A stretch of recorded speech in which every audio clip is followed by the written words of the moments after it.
dugu ben Clean elkartean Vikingo Clean saria. Diren gaztei, eredu izan daitezken, etorkizuneko gaztei ere, sari bat ematea. Eta hasi ginen pentsatzen, zein eman dezakegu, eta proposatu garen, zati ez dugu ematen beta nire guai. Izan zen, unanimidad. Pues claro. Gaztiak ere hasieratik nolabait ere rekonozitzea edo txalotzia egiten ari den lan horregatik editzen oso idea. Porque gazte asko daude, mila esker, Clean elkarte guztia, ni beraien izenean, eskerrak ematen dizuet eta gure aldetik hori badela, eskerrik asko. Iruditzen zait, guaindik etxeratara jarretzen, egiten duzuten esfuertzua eta nun zaudete.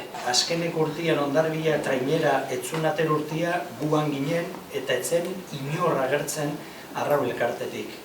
Momentu honetan urtiak dira eta urtiak bigarren trainera dagoela mutilena, bukatzeko eskerrik asko egiten duzuten guztiak.